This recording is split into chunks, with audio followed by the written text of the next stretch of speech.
sak pelain dalan aku ngelak. Kakang Citrawana kuwi nyolong timune bapak sing ning kono mau. Jan Kakang Citrawana terus pasuryane kaya ngene iki, Po. Aduh. Perkarane kaya ngono to. Nggih. Bapak lak wis ngendika. Nggonmu tumuju ngobati Sudarmo kakungmu. Aja nganti gawe gelang liyan. Apa kakangmu kuwi ora nembung yen gawe apa-apa. Nganti wong kuwi mau keladuk. Kula boten mangertosi, Bapak. Lajeng kados putih Kanjeng Bapak. Pasuryanipun Kakang Citrawana kados napa? Yen to kabeh kuwi mau wis kedadean. Ya piye meneh kabeh kuwi mau kudu dilakoni mbok menawa kuwi mau bebendune elingke marang Kang Masmu Citrawana supaya besuke kuwi mau dadi sing wong wicaksana. Yen to kepinginan apa wae kudune nduk tembung marang sing duwe. Ora kena nuruti hawa nafsu kuwi jenenge nyolong. Nyolong kuwi mau ora kena Allah. Lho, Citrawana lan kowe Citrawati. Enak ya, Pak. Sawo Bapak. Apa kowe mau isih kepengin ketemu karo bapakmu? Nggih, kula kepengin ketemu kalian Kanjeng Rama kula, Bapak. Ini ya. Yen to kakangmu kuwi mau karo kowe kepengin ketemu karo bapakmu. Kowe kudu nduduhke dharma bektine marang wong tuamu. Ana ngapa ing Majapahit dinami iki ana Garuda. Ya bener yen to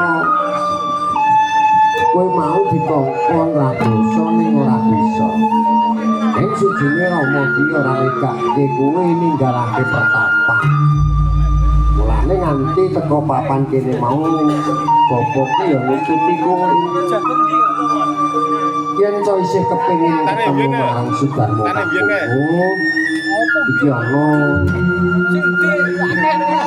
piyandel sing kudune mbok gawa kena entasi karya. Ngetar. Wujute SMP ngetar. Sudarmo ati bukti. Lewate. SMP ngetan. Iku yen to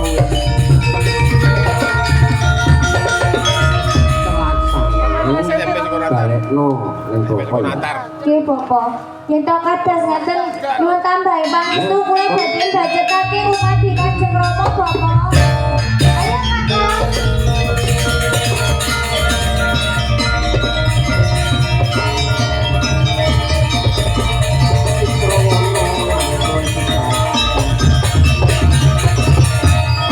Kakang. Kuwi mau pancen garis tulise putraku Gusti. Aduh kaya ngopo jenenge wong tuwa ora negak ndak tumpul lakumu saka mburi lho.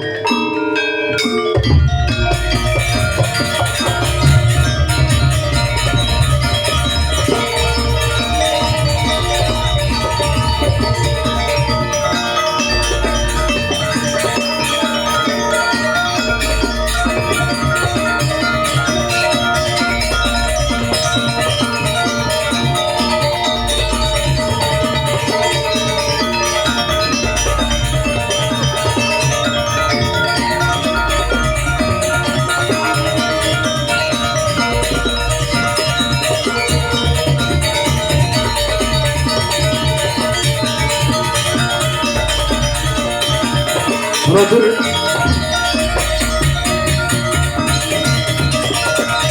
ora pangkring marang pasuryaning bocah ayu Iki sing Citrawati. mau lho, Kakang. Ning sing tak umune bocah ayu kok malah nggawa potongane munyuk. Iki munyo apa? Duk, ngarep nyang di. Bupati Panjenengan. Kula iki sampean aku. Terus nek ketemu Ape tak paten. aduh. Arep apa dek? Tak paten. Ada. Ye, cah. Mula dinane iki aku kelawan iki bakal dipateni. Dinimbang dipateni. Ayo. Terajak.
Kakang Citrawana.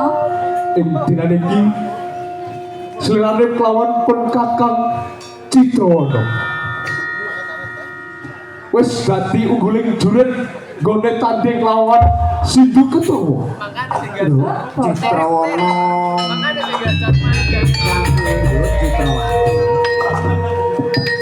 Wis kabeh kuwi mau pinasilan. Sampun Bapak. Ayo yen to ngono ndak kanthi ana ing Majapahit. Kalian Panjenengan. Monggo Bapak.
Kakang Pati minangka Ing kula dawuh kados pundi pawartanipun yen panjenengan kula utus pados Pitasraya Kakang. ngapunten Jeng Sinurabu. Ing ajeng panjenengan menika ngutus kula supados pados jago. Kula menika sampun angsa jago ning hingga sapriki mboten wonten kabaripun. Sampun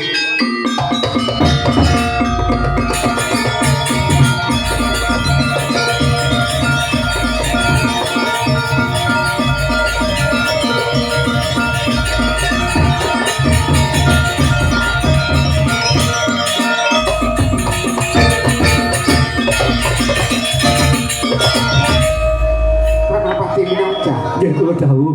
Ngajeng panjenengan ngendika sampun pikantuk Pintasraya. Lajeng sinten pawongan menika? Ing ajeng menika ingkang paring asmut Citrawana kalih Citrawati ning ingkang lumebet kok namung Citrawati. Lah menika kok malah beto Nika Kang Mas kula. Kang Mas Citrawana. Citrawana. Nggih. Pangapunten dalam Sang Maha Prabu Brawijaya.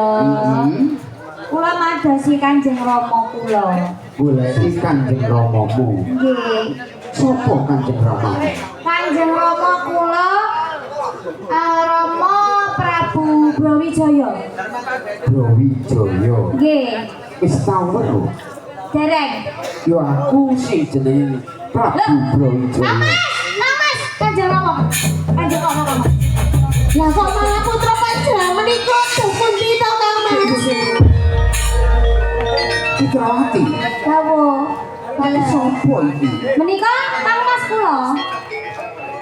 Lagi kok Kang Mas iki. Ya, Kang Mas ku iki. Lah Kang Mas iki kok wujude kaya ngene iki lho. Kanjeng ibu kula pundi? Asing ngerti ki ya sapa? Lah terus ibumu iki sapa? Sing Citrawati. Dalem. Iki kan Masmu Citrawana. Nggih. Kok wujude gedilane to? Pangilane pripun to? Kok kapiye? Alo ing para kawula yen to Nalendra Praja Majapahit duwe anak kingkong sing kaya ngene. Ya bagus ngoten lho Rama. Pasuryane kaya ngono kok bagus lho. Lah panjenengan lek ningali gak emat berarti. Awit mau tak mati wujude mau kedang. Nggih. Brawijaya. Kanjeng Rama iki rawuh. Kang Mas kene Kang Mas.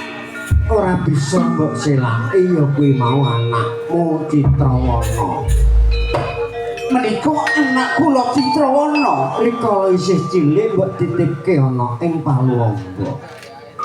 Ning krana kedadian kuwi mau dheweke nyolong tandurane wong.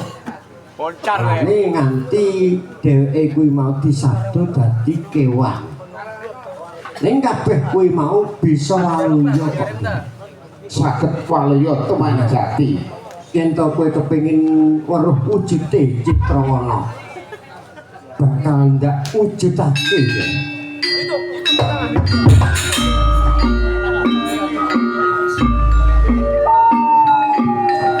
Pantai itu, sedikit pantai, jadi mau.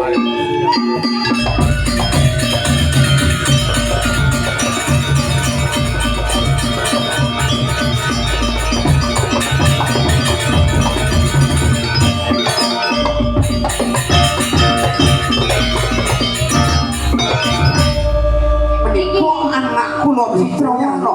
Kang Masku. Kang Mas kula. Bagus ta Rama? Pancen bagus. Nggih. Ibu pundi? Ibu. Ayo diambut dhisik ibumu sing ngendi ngono. Lah kula mboten ngertos, lah kula katali kok jenengan lho Bapak. Citrawana. Ibumu sing ndi ambu sing ngono. Sing ndi Kang Mas? Ibuke sing ndi? Sing ndi?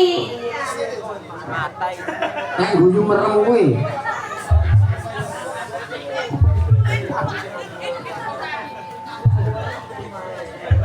Lah jane iki jeneng ibumu sapa? Lah kula mboten ngertos. Ibumu ya kencana wungu. Sing ndi?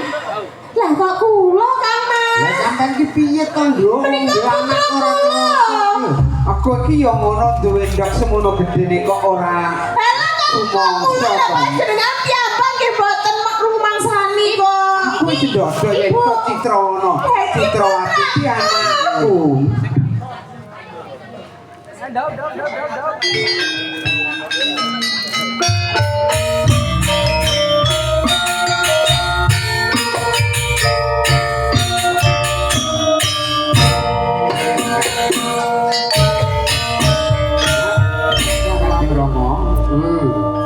Rumangsa bingah jroning manah kula sak sampunipun anak kula Citra Wana menika saged bagus malih.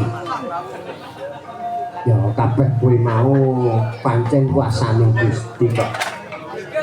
Bisa dadi sawiji keluarga ana ing Majapahit.